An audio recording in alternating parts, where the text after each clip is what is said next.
Olá, boa noite a todos. Deixa eu ver se a Paula, vamos aceitar aqui a doutora Paula Rezende, para nós começarmos a conversar um pouquinho essa noite sobre compliance. Olá, Paula, Olá, tudo tudo bem? bem? Tudo bem. Vamos começar a conversar um pouquinho então agora sobre compliance. Vamos esperar ver se alguém entra mais. Esperar que acho que a Isso, gente começou mesmo em cima da hora, né? fomos pontuais, né? É, tem que ser.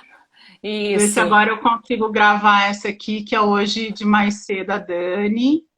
De Oi, mais cedo eu não Dani. consegui entrar, não consegui gravar, fiquei sem bateria na hora, você acredita? Pois é, eu queria ver sua live, aí você me falou que não gravou, eu falei, ô, gente, que dó. É, vamos ver se depois eu não fico sem bateria agora. Deixei carregando mais um pouquinho. Vamos lá. Não, tá bom, Ver se ótimo, ótimo. vamos aqui. O pessoal que for entrando vai apertando os coraçõezinhos aí, né, pros seus seguidores serem avisados da live também, aqui no perfil da Law Talks.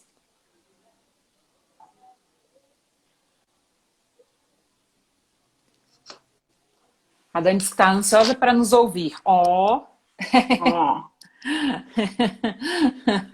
ver Ai. se eu vou trocar a posição desse. Deixa eu ver se eu troco aqui a câmera. Acho que aqui ela fica melhor um pouquinho.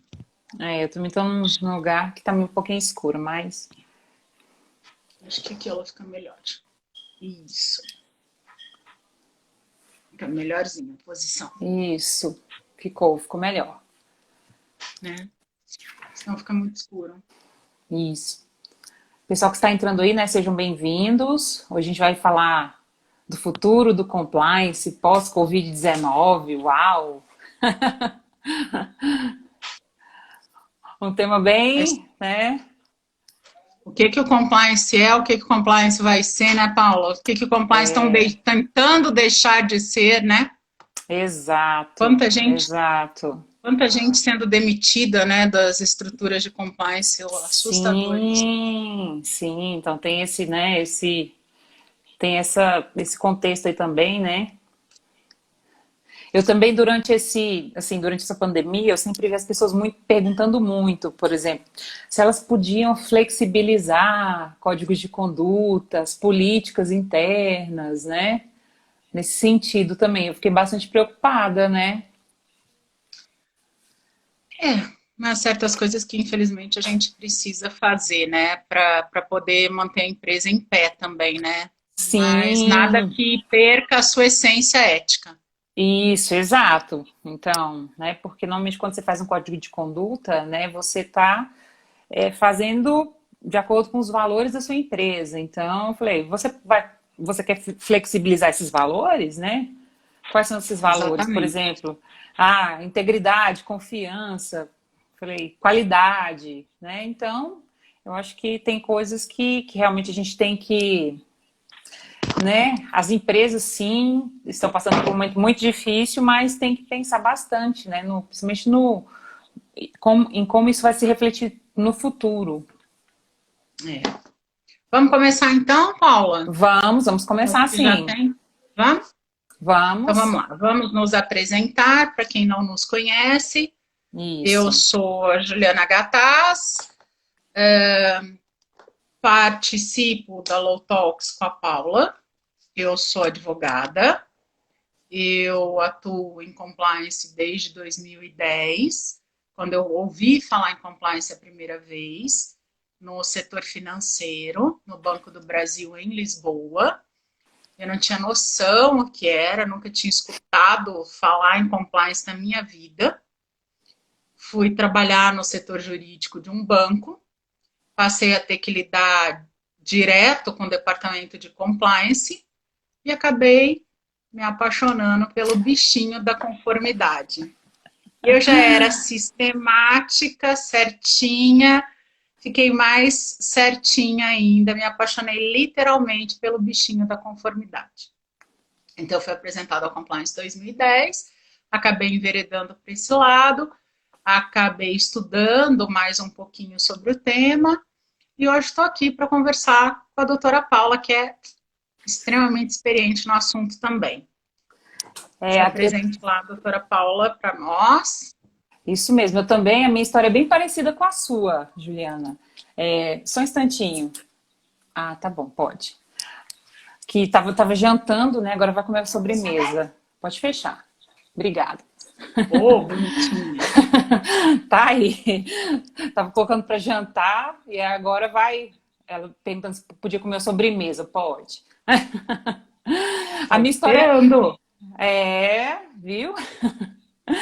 Mas a minha história, Juliana, é bem parecida com a sua em compliance também. Meu nome é Paula Rezende, eu sou advogada.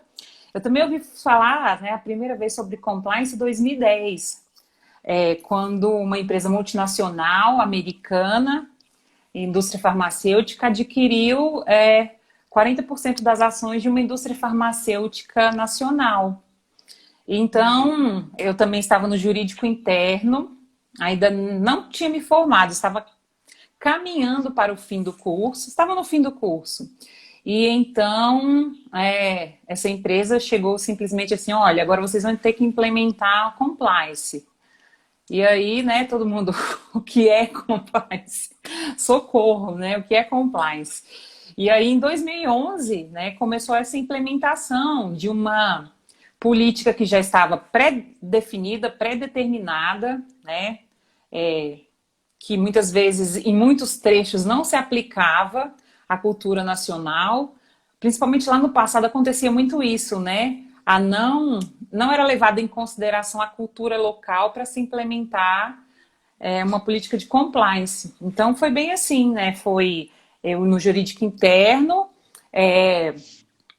com essa imposição, né, legal, contratual lá do acordo de acionistas, para que se fosse implementada uma política de compliance que já estava escrita, que já havia formulários, mas que ninguém sabia muito o que era, o que, né? Estava um modelo prontinho já. Prontíssimo! Então, já estava um modelo prontinho, né? Que ninguém havia ouvido falar.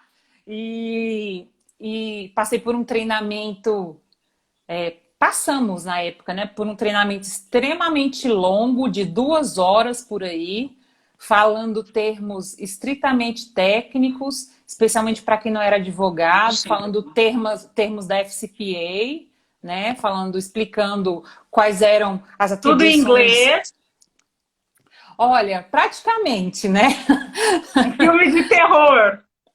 Então, assim, né, com todas as explicações em inglês sobre quais eram as penalidades criminais, as cíveis, o que era da SEC, o que era do DOJ, né, do Departamento de Justiça dos Estados Unidos. Então, todo mundo saiu assim, socorro, né? Inclusive o Departamento Jurídico, acho que eram umas 4 pessoas, mas aí, na época, gentilmente, o meu chefe na época falou assim, quem quer ficar aí com essa política de compliance, ser responsável por isso aqui dentro, porque a gente vai ter que fazer, a gente não sabe muito bem o que é, mas vai a gente ser vai ter o louco que fazer. Que vai agarrar essa ideia, né, Paula? E eu era novata, né, então, vocês sabem, eu tinha que, eu fico tudo bem. E foi uma grande coisa que eu fiz, né, me apaixonei muito pelo tema, antes trabalhava mais voltada para questões de direito do trabalho, questões contratuais, de propriedade intelectual, né, dentro do jurídico interno ali. E aí, quando eu peguei essa atribuição, eu falei, uau, né? E fui aprendendo, estudando, assim como você foi entendendo, e aí sim, né, eu comecei a gostar bastante do tema. Aí o bichinho te pegou, literalmente. Me pegou, literalmente. É como eu falo. Né? Então vamos, né? Mas então a gente está falando tanto de compliance, como é que a gente começou.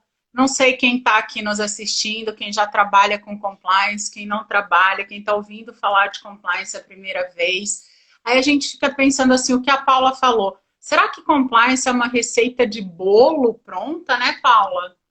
Será que eu pego o modelo que a Paula falou e consigo implementar na minha empresa? Né? Isso que às vezes aparece para nós, essas dúvidas. Então, eu vou começar por aí para a gente aqui adentrar o tema. Tá bom. Todo mundo hoje ouve falar de compliance, compliance, compliance, afinal de contas, o que me assusta muito, até hoje conversei com a Dani, que é líder aqui do nosso GT, que eu, como a Paula, a gente acabou não falando. A gente está no GT Nacional de Compliance, né? No âmbito empresarial e público. A gente tem um grupo de estudo, é extremamente interessante. Isso. Se você gosta de compliance, vem ser um membro da nossa Law Talks, é uma associação internacional de advogados e outras profissões afins. Nós temos lá administradores de empresa, nós temos jornalistas, nós temos psicólogos, nós temos pessoal do marketing. É uma forma de pensar diferente. A gente não enxerga o direito ou a advocacia só com aquela mentalidade, ganhar dinheiro, como a maioria, infelizmente, durante muito tempo encarou desse jeito. A gente tem uma veia um pouco mais humanitária, tecnológica, voltada a essas novidades, esses novos ramos do direito. Se você pensa assim, se você acha isso tudo interessante, depois entre em contato com a gente te explica melhor o que é Law Talks. À vontade, não tenha vergonha, não tenha receio, sem comprometimento nenhum também. Pode ser interessante para você profissionalmente. Mas inclusive, voltando aqui no nosso, né, Dona Paula? Já, isso mesmo. Né? Já vamos voltar para o nosso tema. Então, a Catiusca, que é da Law Talks também, que é do nosso grupo de estudos, também está aqui. Ela é do grupo de estudos de compliance trabalhista também, Catiusca, a Dani. Tem bastante gente aqui. Isso. Né? Acho que é importante a gente frisar o que é Law Talks, o que a gente está fazendo aqui, o que a gente agarrou essa ideia. É mais uma associaçãozinha de advogados que está por aí? Não, é diferente, a gente pensa diferente, a gente atua diferente, a gente faz projetos sociais extremamente interessantes, sem intenção nenhuma, né? Ninguém aqui tem intenção nenhuma de receber nada com isso, na verdade. Então, é muito interessante. Se você quiser vir fazer parte conosco, nos procure. Você vai ficar apaixonado também pela filosofia Law Talks. Venha ser um Law Talker. Né? Vamos lá, então, começar a falar de compliance. Vamos. Aí você vai lá, todo mundo falando em compliance, o cara da empresa detesta o departamento de compliance, né? Você é o bicho papão que anda no corredor. Chegou o povo do compliance ali na Copa, todo mundo para de falar, não é, Paula? Dá um silêncio, acabou o assunto, acabou a conversa. Mas afinal de contas, não é desse jeito? Ninguém quer almoçar com você. Ninguém quer nem ser teu amigo, porque eu contei horror ao povo do departamento de compliance.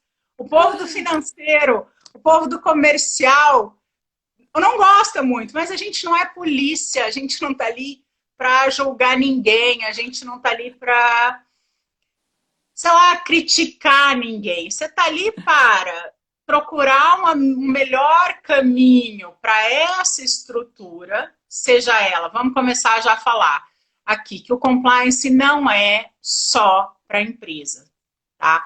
Sob a ótica da lei anticorrupção brasileira, o compliance se a gente pensar só sob a ótica, cortando um pouquinho, voltando. Primeiro, compliance não é só para combater corrupção. Compliance, ele pode ser para anticorrupção, ele pode ser para combater lavagem de dinheiro e para combater fraude.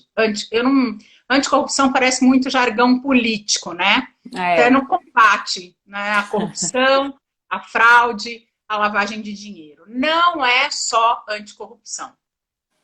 Primeiro passo que a gente precisa deixar bastante claro. Ah, eu sou uma empresa pequena, eu não preciso ter compliance. Será que você não precisa ter compliance? Você faz negócio com o governo? Você quer ter um bom nome na praça? Você quer ter prestígio? Será que você faz negócio com alguém que está lá fora do Brasil? Então, são N situações que têm que ser levadas em consideração. O compliance para toda e qualquer pessoa, de acordo com a lei anticorrupção e a forma que o Brasil adotou essa ideia, é para toda e qualquer pessoa jurídica. Eu, Juliana, ela, Paula, não precisamos estar em compliance. Por isso é que você vê tanto escândalo de corrupção. Ai, não pode citar nomes, né? Mas do fulano de tal, tem, ó, pessoa, direito privado não tem corrupção com base na lei anticorrupção. Tem com base no Código Penal. Vai ser punido pelo Código Penal brasileiro. Ponto final. Não é que não tenha corrupção, não tem pela lei anticorrupção, que é única e exclusivamente para pessoas jurídicas. Então, as pessoas jurídicas vão responder perante a lei anticorrupção. Seja eu, de direito público, Banco do Brasil, Caixa Econômica, Petrobras, seja eu de direito privado. A empresa que eu tenho, a empresa que a Paula tem, a do José, a da Maria. Então, a gente tem compliance tanto para a empresa pública, como para a empresa privada, como sociedade de economia mista. Ah, mas eu não sou empresa. Eu sou uma associação de bairro. Eu não preciso. Você é pessoa jurídica? Sou pessoa jurídica, então você precisa. Isso, então, compliance é para toda e qualquer pessoa jurídica. Seja ou não, seja de direito público, seja de direito privado. Seja ou não empresa. Então, como eu costumo explicar às vezes para os meus alunos, né, quando eu estou dando aula de compliance, pode ser a escola de samba. Lembra aquele artigo que a gente fez da escola de samba lá na época do carnaval? Ah, a escola de samba tem compliance. Vamos lá pegar na prática? Também não posso citar que escola de samba que é, não posso citar o presidente da escola de samba, mas uma das bambambãs, das grandes escolas de samba, não posso, que é antiético, mas está lá no jornal. Né? Então é público, até podia. Uma das maiores, né? A Mangueira, pronto. A Mangueira, uma das maiores escolas de samba da história do Carnaval Carioca. Até posso dizer que eu sou mangueirense, torço pela Mangueira, tá? Teve um ano que a Mangueira teve o seu presidente envolvido em um escândalo de corrupção, e aí o patrocínio, ou o grande patrocinador de todo o Carnaval Carioca, retirou a verba de patrocínio do Carnaval Carioca por causa do esquema de corrupção que essa escola de samba estava envolvida. Então, compliance serve também para a escola de samba. Por quê? Porque ele não quer ter o nome dele associado a essa escola de samba. Peraí, a escola de samba está envolvida em esquema de corrupção. Se eu vou patrocinar, pô, será que vai parecer que eu sou corrupto também? Nossa, eu tenho um nome, eu sou uma multinacional de prestígio. Então, é para a escola de samba, é para a associação de bairro, é para a sua universidade, seja ela pública ou privada, é para a escolinha de criança, é para o hospital, como é a área da Paula de saúde, é para a clínica médica, clínica dentista. Compliance é para toda e qualquer pessoa jurídica. Você quer estar em conformidade? Você quer estar bonitinho, direitinho? Não quer ter risco de estar envolvido em esquema de corrupção, lavagem de dinheiro ou fraude? Então você precisa estar em compliance. Já falei tudo isso para agora te falar conceito, porque todo mundo começa do conceito. Então você já sentiu que a necessidade para você poder estar em dia com as suas obrigações, com o seu público, com o seu consumidor, com o seu parceiro de negócio, com o governo federal, estadual, municipal, e não ter problemas de fazer coisa errada. Então você precisa ou de um profissional de compliance, ou de um departamento de compliance, tá? Ou de um compliance officer, ou de um chefe compliance officer, aí vão ter vários lá dentro, de alguém que te explique o que está certo, o que está errado, o que você pode, o que você não pode, para não ter problema. Então, aí todo mundo chega, compliance é estar em conformidade com a lei. Será que é só isso? É fácil, né? A pessoa vai lá e faz um cursinho de 5 horas e sai por aí falando em compliance. É compliance officer. Eu, para mim, acho que isso é exercício legal da profissão, mas tudo bem. É outra coisa que no Brasil não está regulamentado. Não. Precisa regulamentar essa profissão para a gente poder ficar certinho. Então vamos lá pensar. O que é compliance, afinal de contas? Tá bom, você tem que estar em conformidade. Tem tradução para o direito brasileiro? Não tem tradução para o direito brasileiro. É um termo em inglês, to comply, que é estar em conformidade com, né? Aí você tem que estar em conformidade com o quê? Com as normas todas escritas do Departamento de Direito Público-Privado. Tudo tudo. Senão, você errou uma coisinha de direito do trabalho, corre o risco. Errou uma coisinha de direito ambiental, corre o risco. Errou uma coisinha de direito tributário, putz, esqueci de pagar um determinado tributo. Juliane, agora minha empresa. Senta aqui que a gente vai ter que mitigar o teu risco, já que ele já aconteceu. Então, para toda e qualquer pessoa jurídica, como a gente já falou, e ele não é só para cumprir normas de direito. Você tem normas internas da minha empresa, o teu código de conduta, a forma de estar. Cada empresa é uma empresa, ele tem que ser adaptado para aquela tua realidade. Não é uma receita de bolo pronta, que você copia e cola em qualquer lugar a mesma coisa. A minha empresa é de um jeito, a da Paula é do outro, do meu vizinho aqui do lado é outra coisa. Então, ele é próprio, ele é adaptado para cada uma das realidades. Para você combater o quê? Corrupção, lavagem de dinheiro e fraude. É uma forma de pensar, é uma forma de agir. É como eu falei, o bichinho do compliance te morde. Ele entra aqui na tua veia, você fica ali fiscalizando as coisas, tentando evitar problema da empresa. Então, o compliance não é só estar em conformidade com a lei. É uma cultura organizacional, uma forma de estar, uma forma de agir.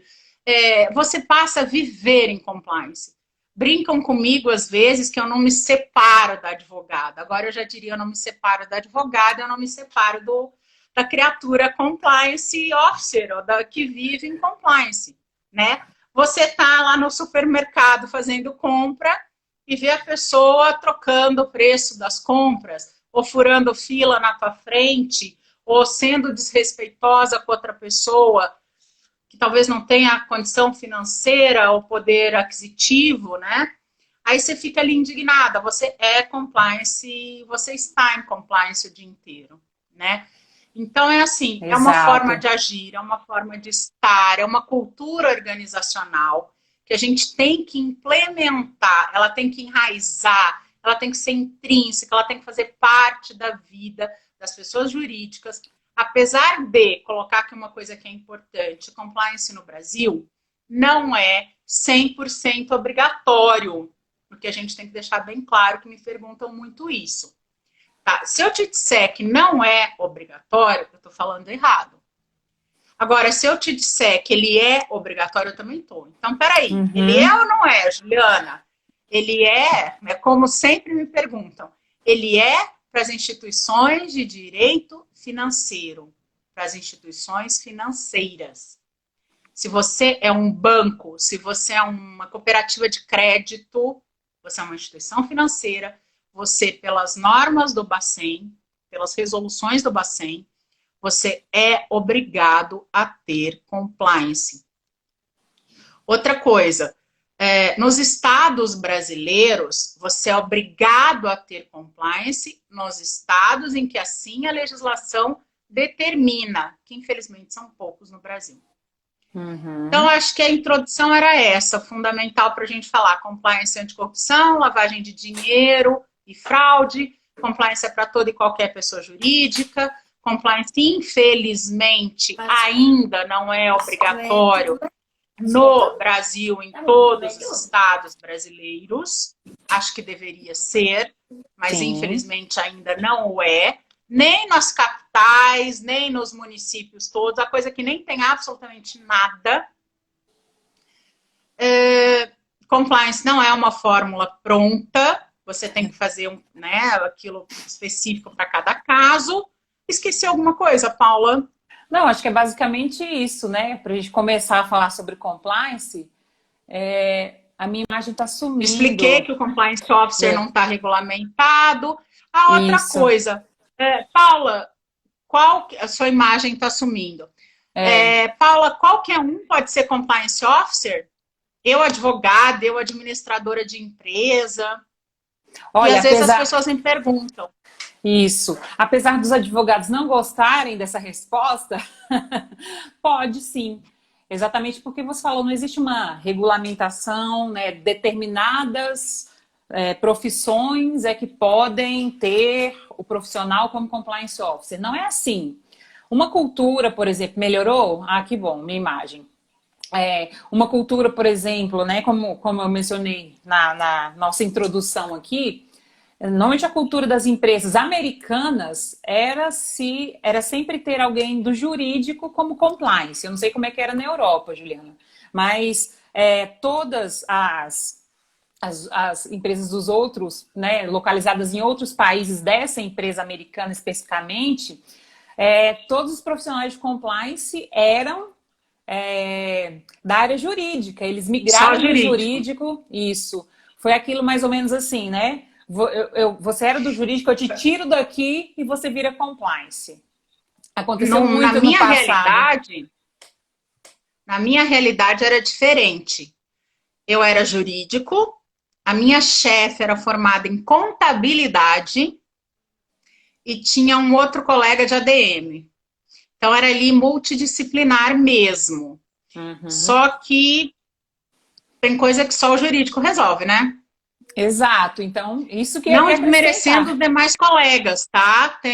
Hoje em dia tem compliance officer da área de TI, tem compliance Sim, officer da área de psicologia, que para um canal de denúncia é a melhor coisa. Agora vai entrar a Paula explicando para vocês. Não vou entrar na área da Paula. isso. Paula, explica para a Inclusive, gente um. Hum, pode falar. fala. Não, fala.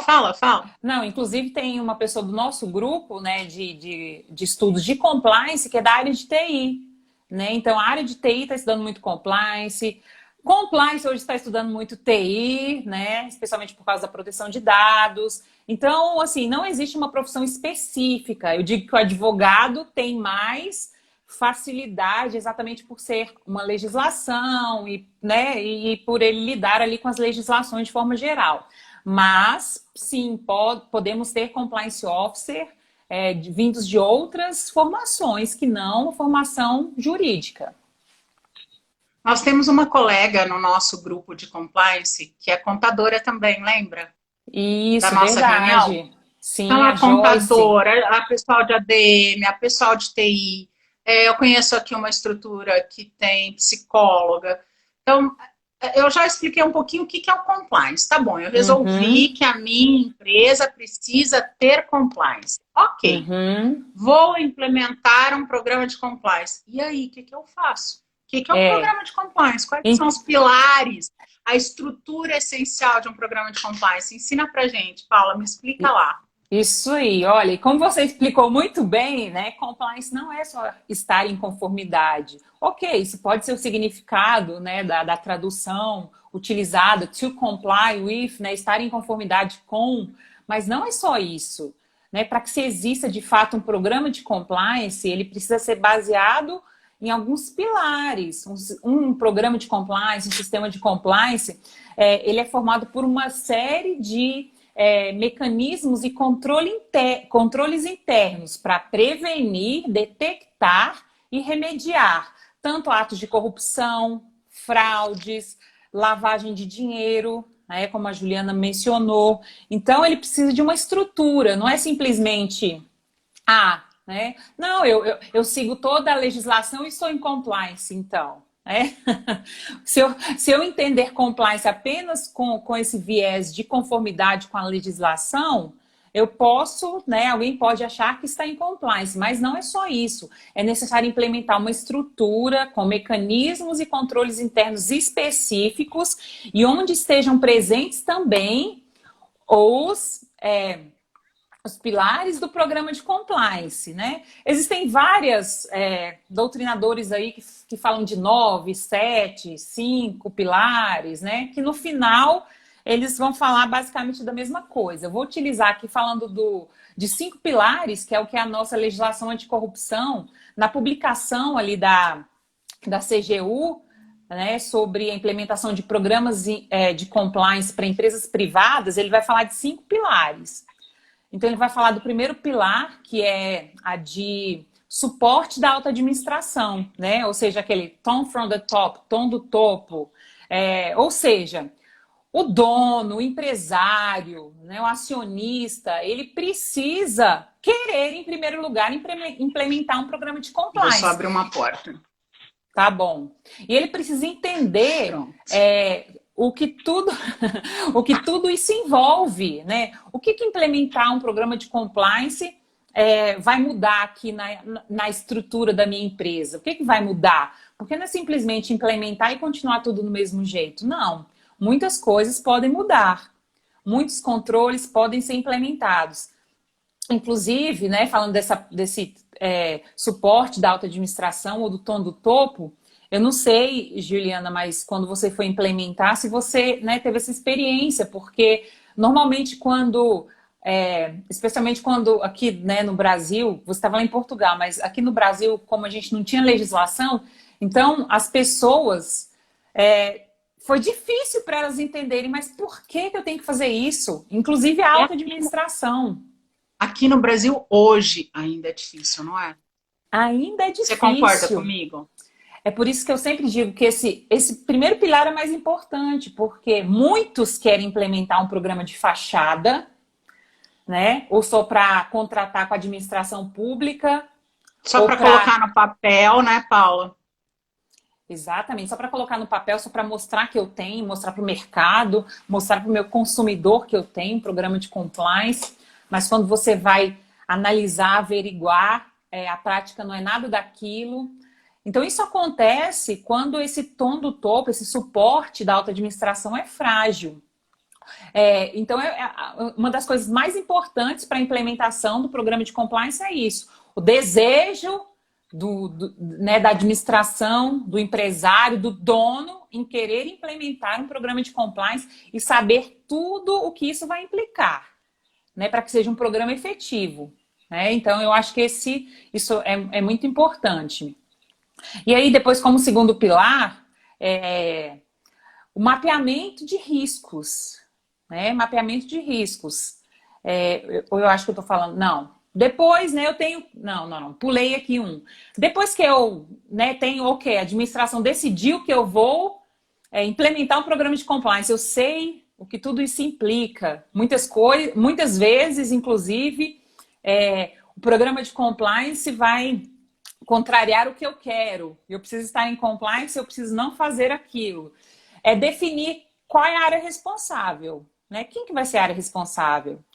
Não necessariamente precisa existir, ou a empresa tem estrutura realmente para suportar uma área de compliance. Então, às vezes, pode haver uma função de compliance. Uma função de compliance, e ainda existe isso hoje. Às vezes, a função de compliance está dentro do jurídico. Né? Acontece muitas vezes, a função de compliance está dentro do jurídico. Já vê a função de compliance dentro do RH.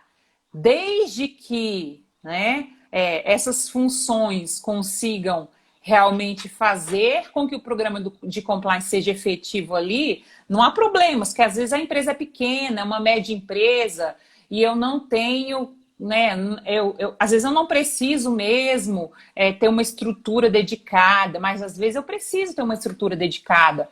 Uma empresa que tem filiais em todo o Brasil, onde eu tenho 10 mil funcionários, né? Como que eu não vou ter uma estrutura dedicada? Então, analisando caso a caso, é que a gente vai definir isso. Se eu preciso de um departamento, de um setor, ou se eu preciso de uma função, que às vezes pode ser exercida de forma externa também, mas aí a gente tem que garantir a efetividade, né, dessa função externa. Quem que vai... E a independência, né, Paula, também. A independência da coisa é o ponto fundamental. Exatamente. E né, foi bom você tocar nisso, porque essa estrutura ou essa função precisa ter independência e precisa ter recursos.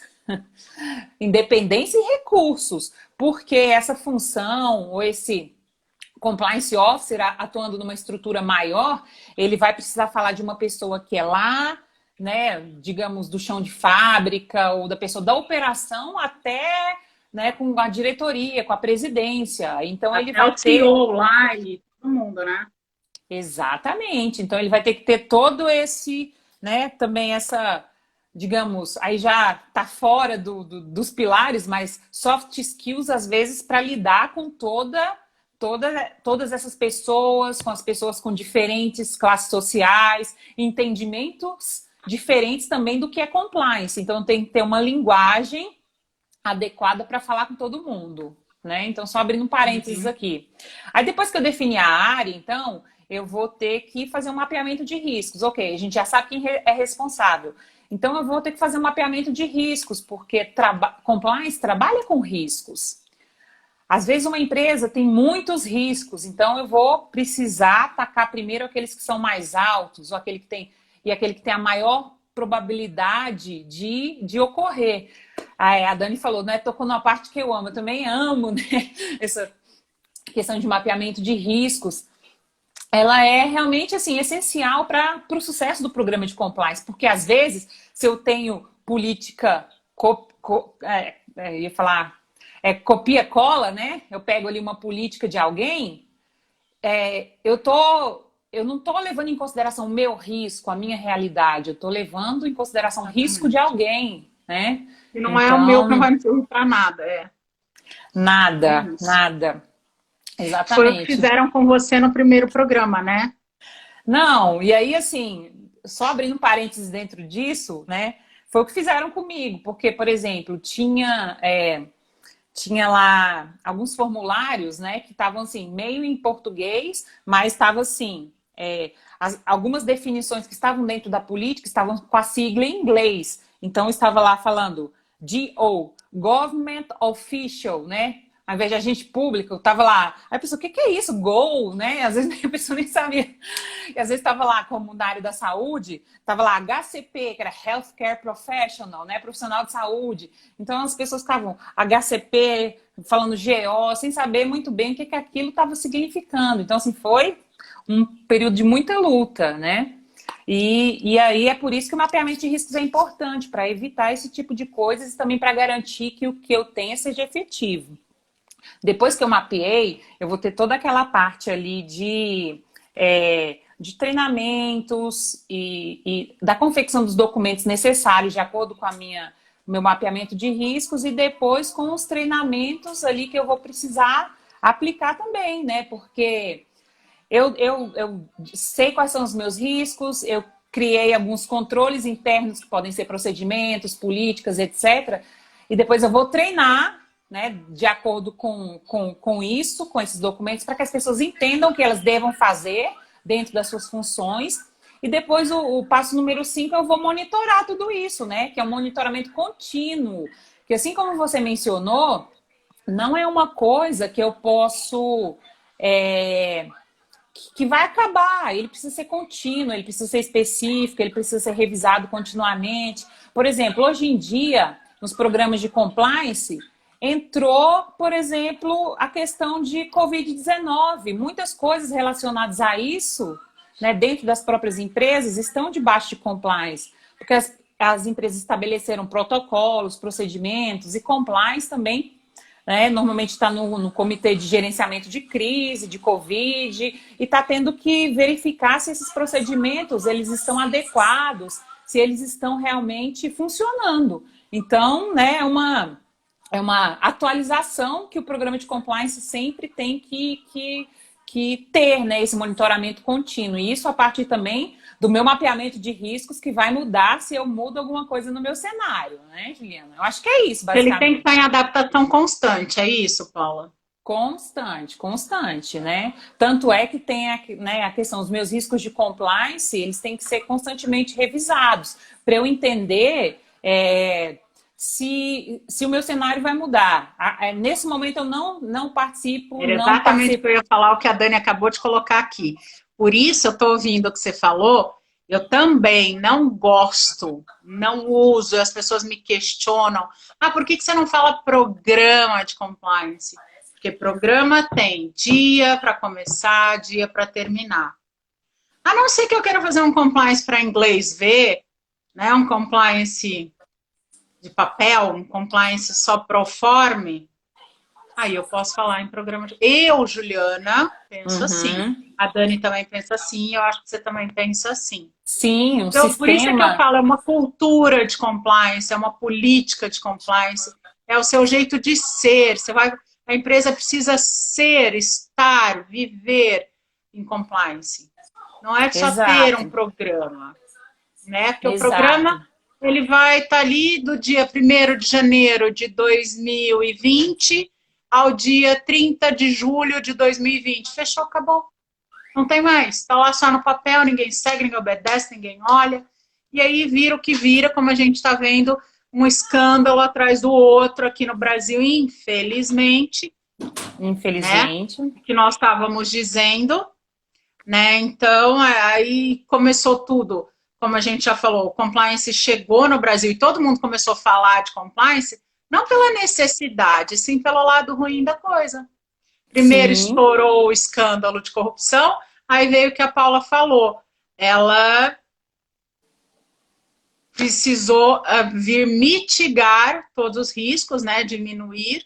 Ivone, o que a Ivone falou que a Dani colocou Ah, aqui? aqui, ó, a pergunta, né? Ah, Quais são os fala. principais erros na implementação do compliance, né? Eu acho que, assim, um dos maiores erros é esse, é você não fazer o seu próprio mapeamento de riscos, o risco, né, os riscos da sua empresa, da sua realidade, do seu negócio, porque os riscos, por exemplo, de um banco são totalmente diferentes dos riscos da indústria farmacêutica. Alguns vão Vamos continuar convergir. aqui? Posso pegar teu gancho? O risco de Pode. um banco 100% digital é totalmente diferente do risco de um banco que também tem estrutura física. A gente nem precisa mudar de Uhum. segmento de mercado, Isso. né? O Exato. ri, né? Vamos lá. Então, é o que você falou, eu só aproveitei o gancho que eu lembrei de um outro banco. Então, eu tenho lá o banco X, que tem agência física, e tem um monte de coisa virtual, um monte de aplicativo. Tem um aplicativo que tem lá um monte de coisa. Só falta tirar o dinheiro e te passar pela tela do seu celular, que eles ainda não conseguiram. Mas não tá muito longe, né, Paula? Você já Não. paga com celular, você já faz um monte de... Qualquer dia sai dinheiro da tela do seu celular, né? Mas tudo bem, esperamos que isso não demore. Exato. Agora, voltando à verdade, É, não pode, é aquilo que você falou, eu só lembrei do gancho do banco. Qual outro erro você acha que é gravíssimo, Paula, além disso? eu acho que outro erro que eu acho gravíssimo é a comunicação. Eu acho que, assim, eu vejo muitos erros de comunicação relacionados à implementação de compliance. Por quê? Assim, do sistema de modo geral. Por quê? Eu acho que tanto lá quando a gente vai falar com a alta administração, para ele entender o que é e o que isso vai implicar na empresa, porque eu vou ter que adotar. Normalmente, eu vou ter que adotar mais controles, eu vou ter que ter uma série de procedimentos diferentes daqueles que eu não tinha. Eu acho que comunicação com a auto-administração para ele entender bem o que é. E depois, outro erro que eu vejo muito é quando a gente está implementando, a gente precisa ouvir as áreas relacionadas. Porque, olha, né, um sistema de compliance, como vocês mencionaram, né, vou usar esse termo também, o meu entendimento é esse também, mas normalmente eu falo programa, né, porque estou acostumada a falar programa, mas realmente é um sistema. Acho que quando a gente não entende as áreas relacionadas e cria procedimentos que eles não possam cumprir, ou então que são inexequíveis, né? Aí Não a vai gente dar já certo. errou, porque a área de compliance, ela é um suporte do negócio, é uma área que é integrada ao negócio. Ela não é alguém que está acima, não é alguém que está alheio, não é alguém... Em termos de independência, sim, né? Ela tem que ter independência, mas ela tem que entender do negócio ali onde estou implementando, porque senão vai ser aquele, né, compliance no papel onde eu vou implementar, mas ele não vai servir, porque a área não consegue executar o que eu estou propondo.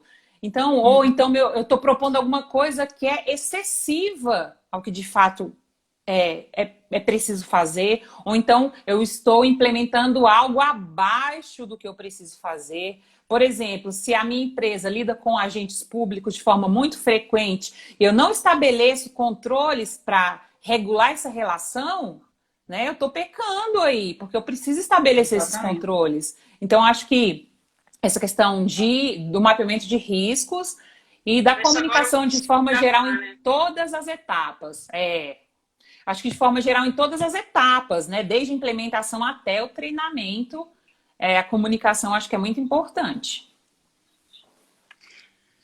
Um dos erros gravíssimos é isso, né, Paula? Pega lá uma receita pronta e tenta copiar e acha que vai sair tudo igual, perfeitinho. Outra coisa que, para mim, me causava muita confusão é a falta de comprometimento, às vezes, da alta administração. Né? Você está lá dando uma conversada, uma palestra, explicando que é importante, ele vai lá, fica 5 minutos, vira as costas e vai embora. Então, peraí, ele não está comprometido com aquilo. Se nem ele tá, por que eu vou estar? Quantas vezes eu ouvi isso? Ah, não, nem o fulano de tal, que eu não sei quantos, tá nem aí para o compliance, por que eu tenho que dar satisfação para vocês de quem é o fornecedor e de que nós... Por que eu não posso aceitar esse presente se o fulano aceitou? E aí, você fala o quê? Exato. Inclusive, né, o comprometimento da alta administração. Não, com certeza. Você me falou aí algo e assim, realmente, porque o comprometimento da porta de novo. Tá. O comprometimento da alta administração, ele também, ele deve ser, assim, não é só falar, estou comprometido, né? 100%, né? 100% tem que ser praticado. Então, é num comunicado? Sim. É participar de um treinamento? Sim. Né? É falar nas reuniões? Sim. Então, existem várias formas de formalizar esse suporte. E, principalmente, né, eu acho que essa participação é essencial, né? Porque não adianta, né? As pessoas falam assim, mas a gente não precisa fazer... só esperar que alguém faça para a gente fazer. Mas numa empresa, gente, é isso mesmo. Se o diretor não faz, se o gerente não faz, as pessoas olham, falam, e isso quebra, sim, a confiança, né, da implementação e da própria gestão do sistema de compliance da empresa, sim. Juliana, tem uma pergunta aqui, ó. O compliance é implementado por etapas? O que você acha? Olha, sim, primeiro você começa analisando qual é a estrutura daquela empresa, né? Você tem que analisar cada caso, fazer análise de risco detalhado, aí você tem que começar ali conversando com a auto administração vai te ajudando, você está em constante atualização, né? Não é um programa que você chega lá e joga, pronto, tá aqui. Não, você tem que ir plantando a sementinha, devagarzinho, com calma, para não sair todo mundo correndo, né? Aquilo que a gente falou, as pessoas não passarem a te odiar no corredor, a querer te fuzilar no corredor, porque lá vem a mulher do compliance, lá vem o monstro do compliance que não quer me deixar fazer compra, diz o setor comercial, não é assim? É verdade. Lá vem a criatura do compliance que vai travar meus contratos, diz o povo do jurídico, que você teve lá até outro dia. O dia que você saiu do jurídico, você passou a ser um monstro.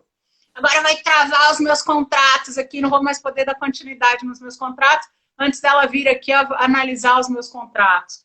Então, é devagar, sabe? Tem que ter paciência, tem que ir plantando a sementinha, e você tem que estar em constante atualização.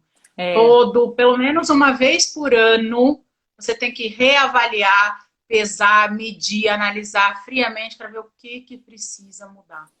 Isso. Eu entendo assim. O que você entende, Paula? Conta pra gente. Eu também entendo isso. Eu acho que um pouco dessa visão, acho que aconteceu muito, acho que por essa questão de o compliance vir goela abaixo em muitas empresas, especialmente as multinacionais na época, né? Então era aquela coisa assim, você tem que fazer, se você não fizer, o pessoal de compliance vai investigar, vai ter uma auditoria aqui, vai te penalizar. Então acho que isso trouxe muito esse monstro do compliance para nossa realidade. E assim, até você me falando isso, eu lembro de uma pessoa que era muito assim, sabe? Se tinha alguma coisa que ela achava que estava errada, ela já saía, sabe? Ela não tinha, assim, até o que a Dani mencionou, soft skills, né? Peraí, vamos analisar, vamos ver o que aconteceu. Não, ela já saía assim, meu Deus, era uma americana que estava, né, aqui, então já tinha essa coisa também. Eu tô tampando para rir porque eu tô lembrando de coisas semelhantes. Comigo eram os alemães viviam assim, polvorosa, que eles são muito certinhos, né? Então aquela coisa... vinha um contrato do Brasil, ficava assim, todo mundo com 500 olhos em cima para ver se tinha alguma coisa errada. Era o povo da Áustria e o povo da Alemanha ali, todo mundo em cima, era bem isso. Então, assim, eu acho que isso trouxe muito dessa, né, desse medo, dessa cultura, dessa imposição, dessa própria visão da área de compliance como uma polícia, né, como alguém que vai Exatamente. penalizar, né, que vai penalizar, que vai ali, porque eu acho que principalmente nessas, os estrangeiros vinham e já via assim, Brasil, eita, tem coisa errada aqui no Brasil, né, já vinha com esse pressuposto.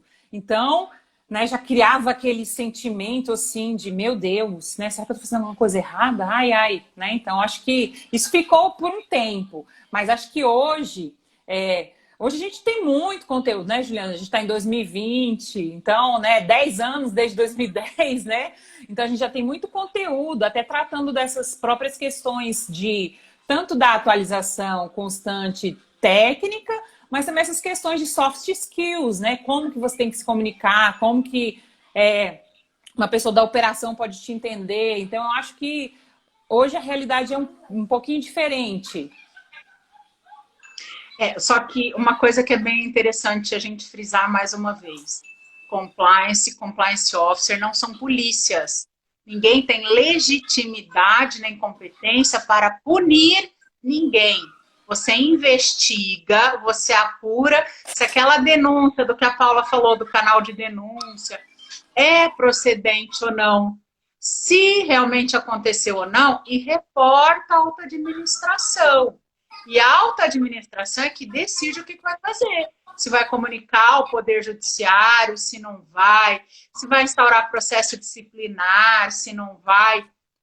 Não é você, compliance, ou você, compliance officer, que faz isso.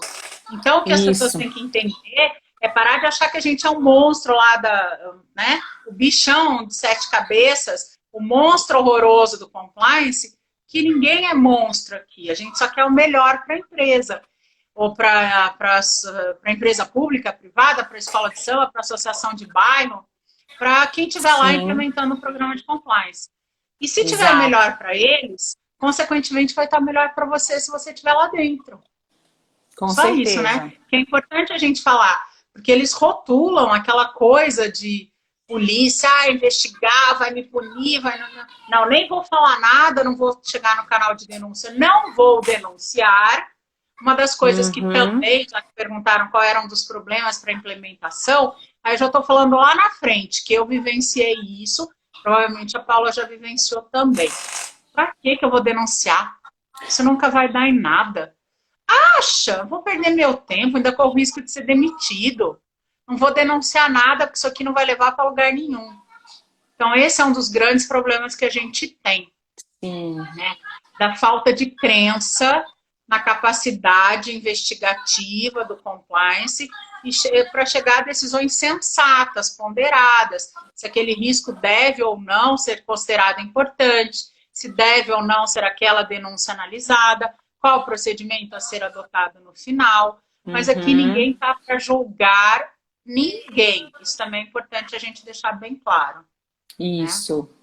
Né? Mais alguma pergunta para nós, Paula? Aí, ó, a Dani tá falando que ela foi demitida por denunciar. Isso é seríssimo. Muito sério, né? Eu também seríssimo. Já conheci pessoas que foram demitidas por denunciar, já tive realmente experiência de investigação que demorou horrores e, sabe, assim, as pessoas que denunciaram ficaram realmente com essa crença, nossa, não vai acontecer nada e, sabe, demorou muito a resposta lá, porque na época era, né, você tinha que submeter uma estrutura assim muito grande, aí até voltar isso, então, a Dani disse que foi assédio moral, né? Nossa. Uma outra coisa que eu lembrei aqui. Outra coisa, uns falam que não vão denunciar porque não vai acontecer nada. Outra coisa, eu nunca passei por isso, mas a gente ouve muito isso nos cursos que a gente faz. Pela legislação brasileira, enquanto estiver em trâmite, né, a investigação da sua denúncia, você não pode ser demitido. Então, infelizmente, muita gente, sabe, acaba vamos usar o português chulo, queimando a imagem do compliance, porque ele se sente ameaçado de ser demitido. Aí o que ele faz? Ele faz uma denúncia falsa, com a espera enquanto perdurar a investigação, eu não vou ser demitido, eu vou ficando. Eu ainda bem nunca passei por isso, nunca tive que analisar uma situação dessa. Eu não sei se você já teve que analisar alguma coisa assim, mas há muita gente que de má fé ou de jeitinho brasileiro faz denúncias que não é esse caso, tá? Só lembrei. Do mesmo jeito que a gente honesta, a gente íntegra, gente preocupada com as coisas, que tem a coragem de denunciar assédio moral, assédio sexual, corrupção, fraude, lavagem de dinheiro. Tá? Que tem que ter muita coragem para fazer, eu acho que todo mundo tem que ter. Sim. Né? Que as coisas têm que mudar, têm que melhorar. Chega, né? Aí chega, gente. Chega desse jeitinho de todo mundo querer tirar vantagem em cima de todo mundo querer passar a perna. Chega, né? Passou, já venceu, produto vencido. Né? Chamar o PROCON para recolher.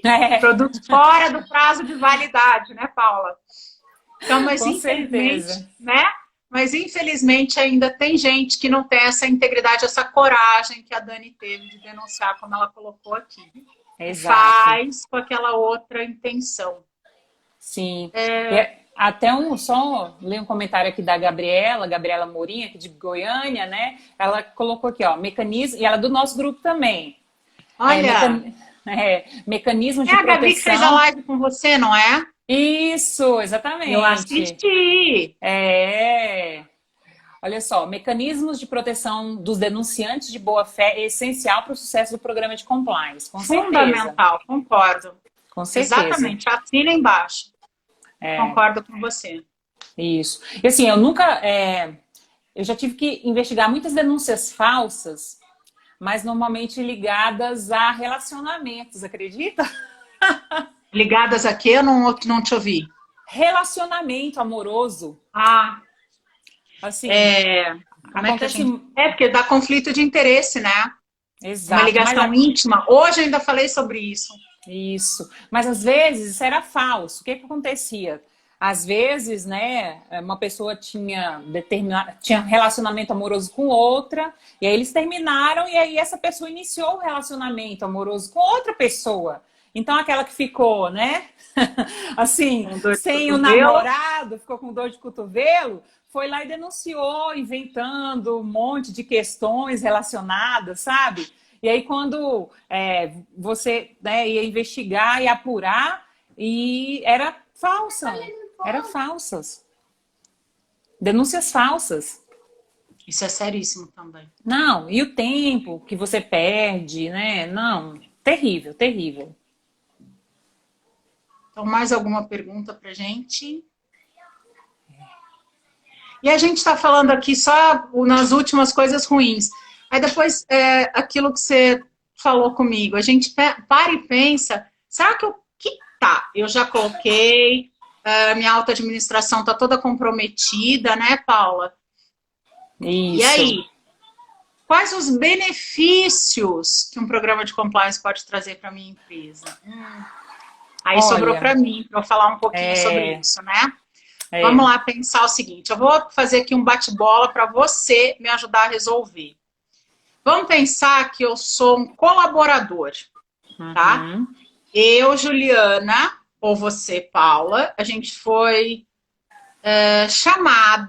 convidada para fazer parte do compliance de uma grande empresa. Só que essa grande empresa está envolvida em 500 escândalos de corrupção. Lavagem de dinheiro, fraude, aquelas coisas lindas, sabe? Que a gente vê aí no mercado. Você, colaborador, tem outra empresa te chamando que talvez ela tenha até um salário um pouquinho mais baixo. Né? Você tá rindo, né, Paula? Você conhece uma história assim? Pois é, eu também. O que será que você vai preferir para você, para o teu futuro profissional? Né? Então, aqui, como diz que a gente está acabando, eu vou falar rapidão, nem que a gente termine essa, comece outra. Eu vou preferir uma empresa idônea, ou seja eu colaborador, seja eu consumidor, seja eu parceiro de negócio, eu vou preferir uma empresa idônea, que tenha um nome limpo no mercado, reputação no mercado, eu vou comprar de quem é empresa idônea.